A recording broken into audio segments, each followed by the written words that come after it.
저희는 인생 뒤집기 집회를 준비하고 있습니다. 내일부터 그 집회가 시작됩니다. 올해로 14번째 하는 집회입니다. 저희 아름다운 교회에서 준비하는 큰 집회 중에 하나입니다. 우리는 월화수목금토 일주일 동안 모입니다. 마치 추수의 때가 가까워지면 이스라엘 백성들이 초막절을 8일 동안 지킨 것처럼 지켜가고자 합니다. 그것을 통하여 우리의 인생에 변화의 계기가 만들어지기를 기도하고 있습니다. 우리는 토요일에는 음악제로 모입니다. 그리고 토요일에는 소 한 마리를 잡습니다. 화목제물로 잡습니다. 화목제물은 원래 그날 다 먹게 되었습니다. 그 다음 날이 되면 버리게 되어 있습니다. 하나님께서 왜 그렇게 하셨냐 하면 아까운 지금은 그래도 덜하지만 그 이스라엘 백성들이 살아갔던 당시에 소고기는 귀한 고기였습니다. 그거 버리니 나누어 먹으라고, 이웃과 나누어 먹으라고 하느님이 그날 그 다음 날이 되면 남은 것을 다 버리게 하셨습니다. 저희도 아마 그렇게 할 겁니다. 우리 이웃들과 함께 나누기를 원합니다. 우리 형제 자매들과 나누기를 원합니다. 이 인생 뒤집기를 통하여 많은 사람들의 삶이 달라졌습니다. 새로운 출발이 시작되기도 했습니다. 큰 변화가 일어나기도 했습니다. 군대 문제 때문에 한국에 가서 군 입대를 앞두고 자살한 아들의 생일에 자살하기로 마음에 결단한 우리 자매님이 참석했다가 은혜를 받았습니다. 그래서 지금은 아프리카 선교사로 가 있습니다. 또 마약에 잡혀있던 사람들이 그곳에서 변화를 받아 새 삶을 시작하기도 합니다. 때로는 사업의 어려움을 겪기도 합니다. 우리 자녀들의 방황으로 힘들어하기도 합니다. 결혼 생활에 위기가 찾아오기도 합니다. 그런 사망의 음침한 골짜기를 지나가던 사람들이 그곳에서 헤어날 수 있게 되는 계기가 되기도 했습니다.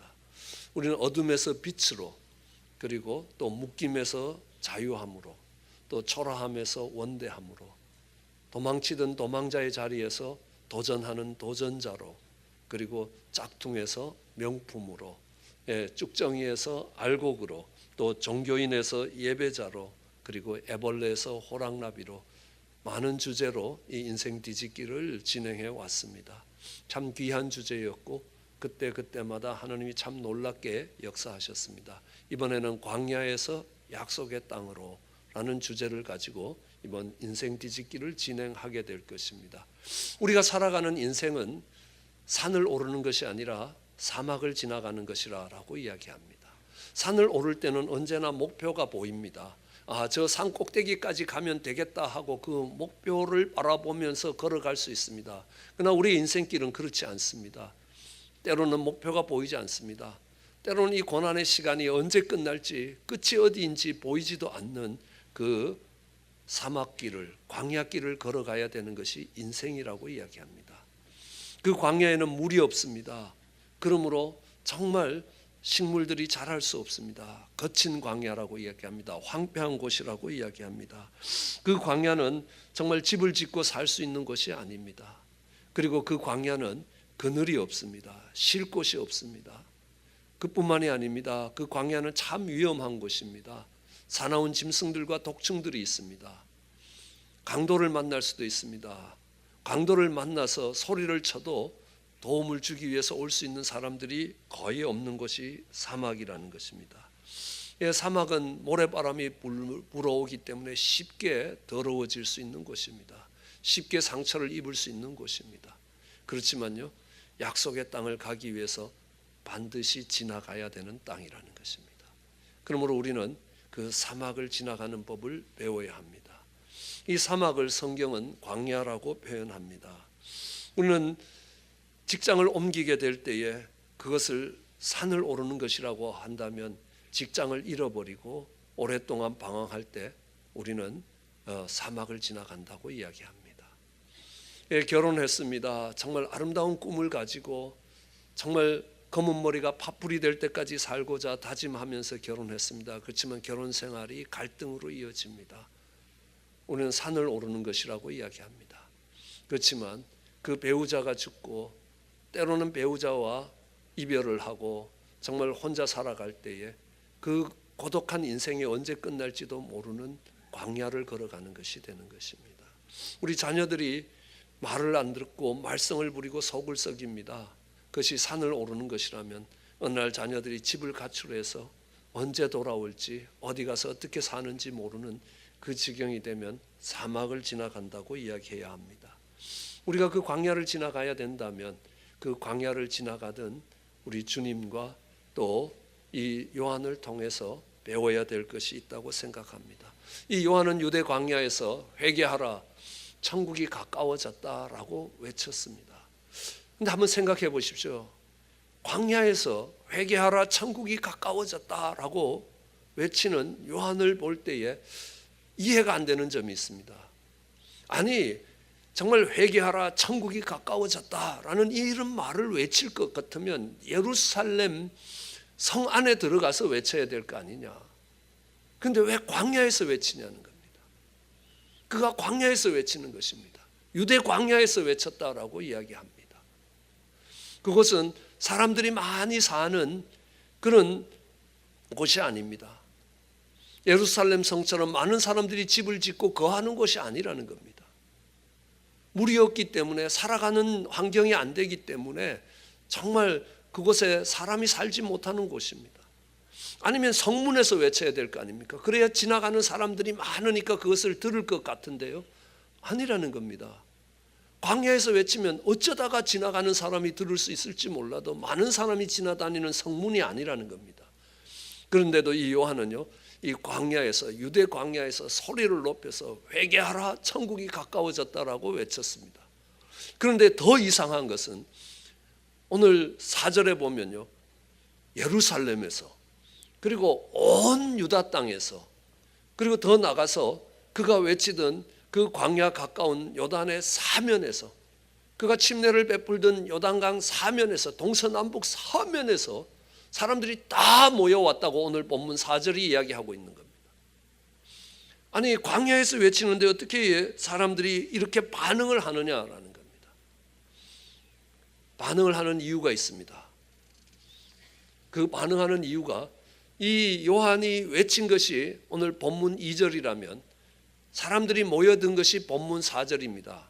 우리 본문 3절을 한번 다시 읽어보시면요, 그것이 정말 이 요한이 외쳤습니다.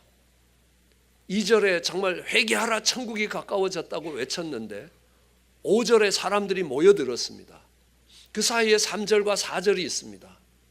3절에 뭐라고 이야기하냐면요, 정말 그가 누구냐 하면 그 광야에서 외치는 요한은 이 광야에서 외치는 자의 소리라라고 이야기합니다. 나는 복음서에 요한이 이렇게 얘기합니다. 나는 그리스도가 아니라, 당신이 그리스도냐? 아니라, 나는 그리스도가 아니라 나는 광야에서 외치는 자의 소리라라고 이야기합니다. 한번 여기서 우리가 생각해 봐야 되는 것입니다. 광야에서 복음의 소리를, 복음을, 복된 소리를, 이 복음을 외치는 자가 아니라 나는 광야에서 외치는 자의 소리라라고 이야기합니다. 차이가 많이 납니다. 광야에서 소리를 치는 전도자라고 이야기하는 것이 아니라 나는 광야에서 전도하는 소리라라고 이야기하는 것입니다. 이것은 어떤 차이를 갖고 오느냐 하면요, 소리는 정말 뜻을 전달하기 위해서 있는 것입니다. 소리 그 자체가 목적이 아니라는 겁니다. 소리는 뜻을 전달하기 위해서입니다. 소리는 뜻을 전달하고 사라집니다. 그렇지만 그 전달된 뜻은 남아있게 되는 것입니다. 그것이 소리라는 것입니다. 아무리 아름다운 소리라도 그 속에 어떤 내용을 전달하느냐라는 것이 중요한 겁니다. 언젠가 어느 집회에 가서 정말 아름다운 찬양 사역자가 정말 꾀꼬리 같은 목소리로 하나님을 찬양하는 것을 듣게 됐습니다. 그래서 집회가 끝나고 그 찬양 사역자에게, 아니 그분의 남편에게 물었습니다. 저렇게 아름다운 여인이 저렇게 아름다운 목소리로 바가지를 긁어도 그거는 음악이겠다 그랬습니다. 그랬더니만요, 그 찬양 사역자의 남편이 목사님 말도 마십시오. 한번 살아보십시오. 그런가? 예, 오히려 더요 짜증납니다. 오히려 더 힘들다는 겁니다. 아무리 아름다운 목소리로 정말 이렇게 전달을 해도 거기에 실려가는 내용이 아니면 아닌 거라는 겁니다. 그래서 소리는 어떤 내용을 담고 있느냐라는 것이 훨씬 더 중요합니다. 소리는 정말 그 뜻을 전달하고 없어지는 것이라. 이 요한은 하나님의 뜻을 전달하고 자신이 사라지는 것이라고 생각을 합니다. 나는 소리라고 이야기합니다. 나는 소리치는 사람이라고 이야기한 것이 아니라 소리라고 이야기합니다. 여러 번 소개했지만 20세기의 최대의 설교자라고 한다면 스폴전이라는 사람을 들 수 있습니다. 그분이 설교를 하면요, 설교가 끝나면 많은 분들이 와서 목사님이 소개하신 하나님은 위대하신 분입니다. 목사님이 소개해 주신 우리 예수 그리스도는 정말 놀라우신 분이십니다. 내가 사랑해야 될 분입니다. 이렇게 고백한다는 것입니다. 야, 목사님 설교 대단히 잘하는 훌륭한 목사입니다. 이게 아니라는 겁니다. 메신저는, 이 하나님의 뜻을 전달하는 사람은 자신이 드러나도록 하는 게 아니라 하나님의 뜻이 드러나야 된다는 것입니다. 그것을 일컬어서 이 요한이 나는 광야에서 외치는 자의 소리라고 이야기합니다. 내가 아니라는 겁니다. 나를 드러내는 게 아니라는 겁니다. 나의 탁월함을 이야기하는 게 아니라는 겁니다. 저는 언젠가 디시즌이라는 잡지에서, 빌리그램 센터에서 나온 잡지에 간증을 실은 어느 풋볼 코치, 대학교 풋볼팀을 지도하는 풋볼 코치의 간증을 듣고 참 감동이 됐습니다. 지금 그분의 성함이 잘 기억나지 않지만요, 내용은 이랬습니다. 자신은 대학교의 풋볼 코치로 대학생들을 가르치고 있다는 겁니다. 나는 풋볼 코치가 아니라는 겁니다. 나는 대학생들을 가르치는 교육자라는 겁니다. 나는 이 풋볼 팀을 맡아서 정말 내가 얼마나 훌륭한 풋볼 코치냐, 그래서 이 대학 팀들이 순위가 어떻게 결정되고 정말 몇 승을 이루고 정말 어떤 결과를 만들어냈느냐, 그 결과를 만들어내면 그 승리의 환희로 많은 사람들이 나를 훌륭한 코치라고 이야기할 거라는 겁니다. 실제 그분은 그 대학으로 전 미국에서 몇 년 동안 우승을 하도록 만들기도 했습니다. 그러나 내가 어떤 코치였는가, 그것을 평가하는 것은 우리 학생들이 10년 뒤에 무엇을 하고 사느냐는 것에 따라서 달라질 것이라. 내가 그들에게 정말 풋볼 게임에서 승리하는 것을 가르치고 승리하는 법을 가르쳤다면 그들은 대학을 졸업하고 더 이상 풋볼 선수로 남아있지 못하고 그들을 향하여 박수와 환희가 사라질 때 그들은, 그 인생들은 무너질 거라는 겁니다. 결국 그런 기쁨을 맛보기 위해서 많은 선수들이 마약에 손을 대는 거라. 그런데 내가 그들에게 어려움 가운데서도 인내하고 견뎌내는 것들을 가르치고 정말 내가 예수님을 그들 가운데 심어주면 10년 뒤에 그들은 그들의 인생에 어떤 고난이 오더라도 정말 그 고난을 이겨내고 나갈 힘이 생길 것이라는 겁니다. 나는 대학교의 풋볼 코치로 내가 정말 그들을 지도할 때에 내가 얼마만한 결과를 만들어내는 훌륭한 사람이라는 것들을 드러내는 것이 아니라 내가 그들 속에 정말 고난을 이겨나가는 하나님의 뜻을 심어두는 것이 목적이라는 겁니다. 그러면 그것은 10년 뒤에 그들의 삶에 나타나게 되어 있다라는 것을 들었습니다. 참 도전이 됐습니다. 그는 이렇게 얘기합니다. 나는 광야에 외치는 자의 소리라는 겁니다. 내가 나를 드러내려고 하는 사람이 아니라는 겁니다. 내가 정말 훌륭한 메시지를 전하는 사람이라는 것들을 증명하기 위한 것이 아니라는 겁니다. 요한이 바로 자신을 그렇게 생각했습니다. 나는 소리에 불과하다. 나는 예수님의 뜻을 전하고 사라지는 사람이다. 하나님의 뜻을 전하고 사라지는 사람이다. 그랬더니만요, 하나님은 그 요한을 일컬어서 뭐라고 불러주시냐 하면 주의 길을 예비하는 자라라고 이야기하시는 겁니다. 그렇지만 요한 자신은 그렇게 생각하지 않았습니다. 요한 자신은 나는 광야에서 외치는 자의 소리라는 겁니다. 어떤 사람이 하나님의 사람들이겠습니까? 어떤 사람들이 하나님의 일꾼들입니까? 어떤 사람들이 교회의 귀한 일꾼들입니까? 그가 맡았던 일을 탁월하게 잘해서 칭찬을 들을 수 있는 사람이 아니라는 것입니다. 그 일을 통하여 자신을 드러내는 사람이 아닙니다. 그 일을 통하여 정말 하나님의 뜻이 전해지는 것이고 하나님의 이름이 높이 들리는 것입니다. 여러분, 바리새인과 사두개인이 있습니다. 요한과 비교하기 위해서입니다. 요한은 자신을 드러내는 게 아닙니다. 자신의 의로움을 드러내는 것이 아닙니다. 자신은 사라지고 자신은 쓰러지고 예수님은 흥해야 되고 예수님의 뜻이 전달되어야 된다라고 생각하는 그 요한에 비해서 이 바리새인과 사두개인들은 나는 아브라함의 후손이라고, 나는 목사라고, 나는 장로라고, 하나님이 택한 사람이라고, 하나님이 이런 직분에까지 오게 한 사람이라고, 내가 훌륭한 사람이라고, 나는 열심히 교회를 섬겼던 사람이라고 그들을 향하여 이야기합니다. 회개의 열매를 맺고 오라는 것입니다. 회개라는 건 뭐겠습니까? 내가 죄인이라는 게 깨달아져야 그 죄에서 돌아설 거 아니냐는 겁니다. 사도 바울은 고백합니다. 나는 죄인의 괴수라고요. 나는 가장 죄가 많았던 사람입니다. 여러분, 내가 가장 죄가 많았던 사람이라고 이야기하면 그 고백을 할 때에 어떤 결과가 오겠습니까? 그가 훌륭한 사도가 된 게 아니라는 겁니다. 와, 그를 사도 삼은 우리 하느님은 은혜와 긍휼이 풍성하신 분이다라는 겁니다. 내가 죄인의 개수가 되면 하느님이 존귀케 되는 것입니다. 내가 탁월하고 훌륭한 사람이 되면 하나님의 이름이 드러날 게 없다는 겁니다. 요한이 비록 광야에서 외쳤지만 예루살렘과 온 유다와 정말 요단의 사면에서 사람들이 그 앞에 나와서 죄를 자복하고 회개하며 침례를 받으며 하나님과 동행하는 삶을 살겠다고 결단하는 이유가 뭐겠습니까?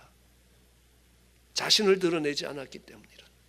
광야에 외치는 자로 서 있었기 때문이라는 겁니다. 우리는 잘 알아야 합니다. 내가 누구냐는 겁니다. 내가 어떤 대우를 받아야 되는 겁니까? 그게 중요한 게 아니라는 겁니다. 나를 통해서 주님의 뜻이 전달되어야 되고 나를 통해서 주님이 높이 들림을 받아야 된다는 것입니다. 그러면요, 그 앞에 와서 죄를 자복하며 주님을 만나는 사람들이, 그 인생이 뒤집어지는 사람들이 생겨난다는 것입니다. 그런데 오늘 요한이 이 광야에서 외쳤는데 많은 사람들이 그 요한에게 나왔습니다. 예루살렘에서도 왔습니다.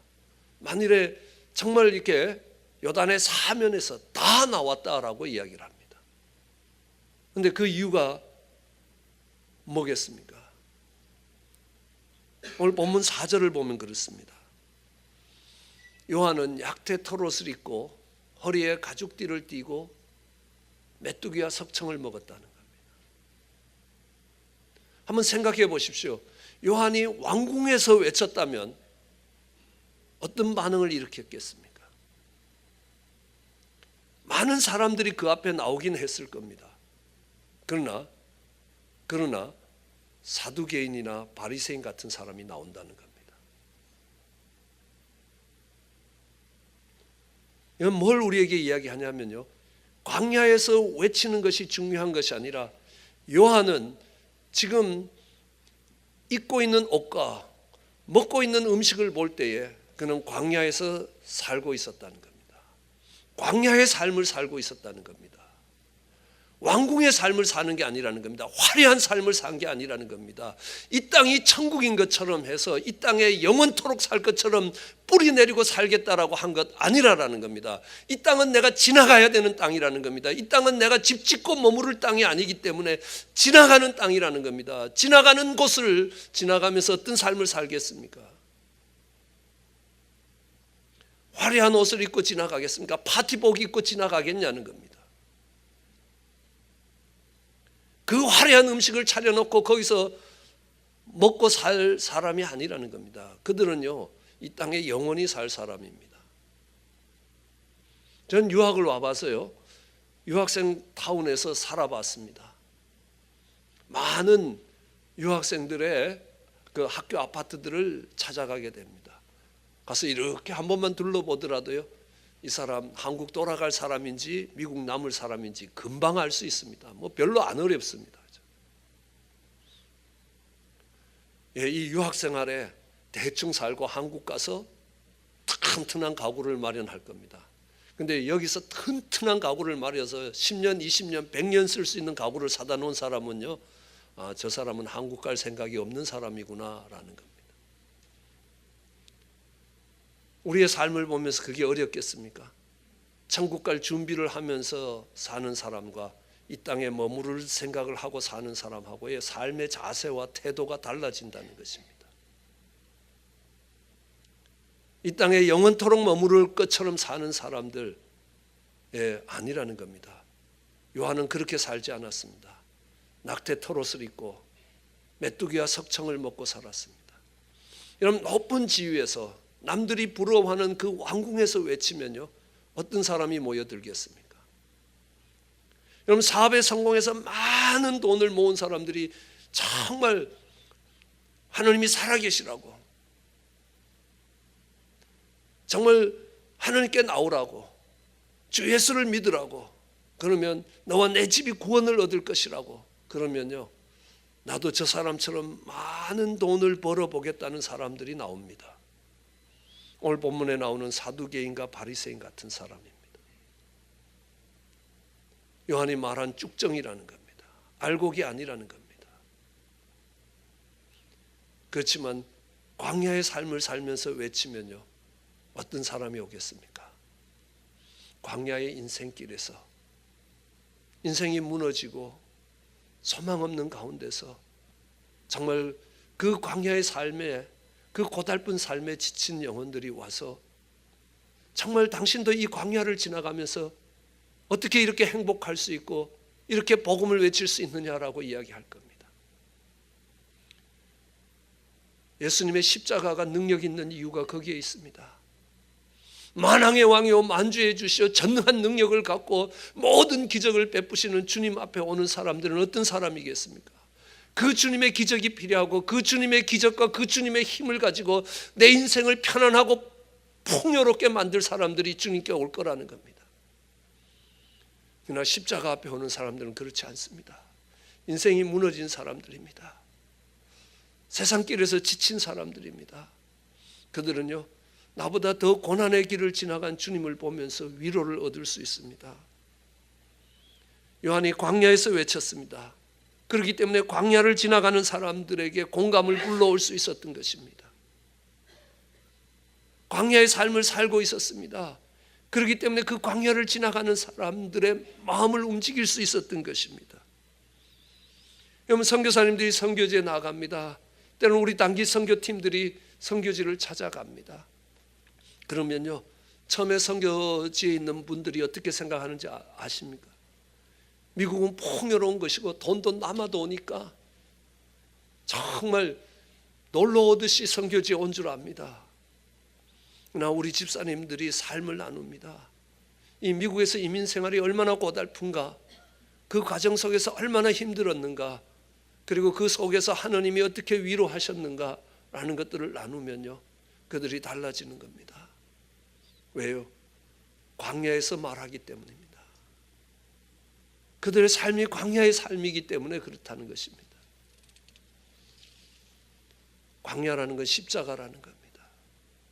그 십자가를 걸머지고 그 광야를 이야기할 때, 복음을 이야기할 때에 인생이 무너지고 정말 죄악으로 무너지고 넘어진 자들이 주님을 찾아 나와서 회개할 수 있는 곳입니다. 주님을 만날 수 있는 곳입니다.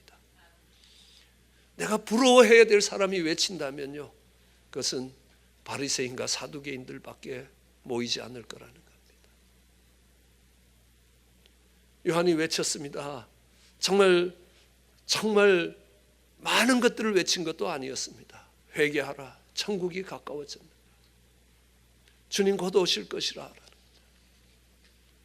주님의 영광이 곧 오실 것이라는 겁니다. 그런데 많은 사람들이 모였습니다. 그리고 침례를 받았습니다. 왜요? 그들의 인생이 광야였기 때문입니다. 광야의 삶을 살면서 자신을 드러내고 자신의 탁월함과 자신이 잘났고 자신은 하나님께 택한 사람이라고 그 메시지를 전하는 것이 아니라 나는 이 광야에서 외치는 자의 소리라는 겁니다. 그 메시지만을 전하려고 하는 그 요한을 통해서 많은 사람들이 주님 앞으로 나오는 것입니다. 그리고 그 요한은 주의 길을 예비하는 자가 되었습니다. 광야에 외치는 자의 소리입니다. 그것도 메뚜기와 석청을 먹으며 낙태털옷을 입고 외치는 자의 소리로 살았던 것입니다. 광야의 삶을 사는 것입니다. 이 땅에 영원토록 사는 것처럼 뿌리 내리고 사는 삶 아닙니다. 나 지나갈 거라라는 겁니다. 잠시 잠깐 지나가는 땅이라 내가 머무를 곳은 약속의 땅이라는 겁니다. 내 소망이 하나님이 지으시고 하나님이 경영하시는 도성에 있다는 것입니다. 내가 이 땅에 소망을 두고 사는 삶 아니라는 겁니다. 그러면요, 내가 이 땅에서 낙태털옷을 입을 수 있습니다. 메뚜기와 석청을 먹고 살 수 있습니다. 왜요? 천국이 가까웠는데요. 주님 오실 날이 멀지 않았는데요. 나는 이 땅에 살 사람이 아니기 때문에 이 광야에 집 짓고 살 사람이 아니라는 겁니다. 그러면요, 그 광야를 지나가는 사람들의 마음을 움직일 수 있습니다. 자신이 잘난 척하고 있는 그 교만한 사람의 말을 듣고 정말 나만 특별해서 구원받았다고 하는 그 이스라엘 백성들이 세상에 영향력을 미칠 수 있었던 것 아니라는 겁니다.